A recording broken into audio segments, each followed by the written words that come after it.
Yan. Unang ligo ng sasakyan ko guys this year.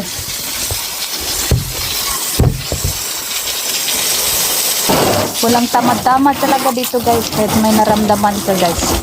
Kasi daming gagawin.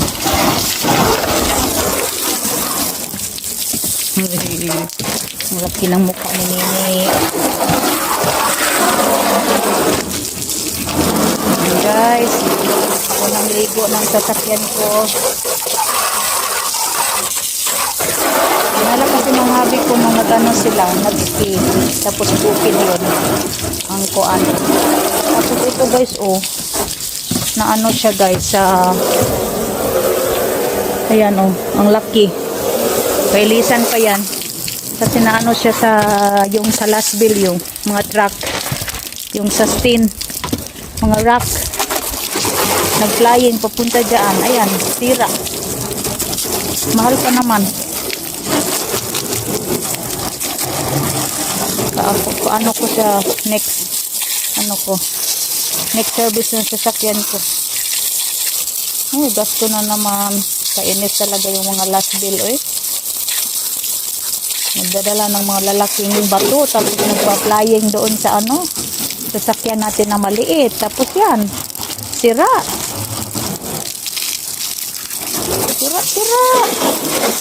Ito yung choice. Kasi may mga aksidente talaga na ganyan. Hindi natin maiwasan. Yan guys. Hindi siya masyadong malinis pag ganito lang sa bahay. Pero minsan, nagkaka-carwash kami. Mahal din kasi mag-carwash guys. Kasi basta, lang, mga lapok-lapok lang or mga dash. Yan. Nililiguan ko yung sasakyan ko dito sa bahay. Yan, walang tamad-tama dito guys. Kahit may naramdaman ka or masakit ka sa ibang bansa, wala talagang ibang makatulong kundi sarili mo. Ayan. Walang tamad-tamad. Kahit may naramdaman ka, may sakit ka, pag medyo okay yung pakiramdam mo, may gagawin ka talaga. Kasi walang tutulong sa'yo.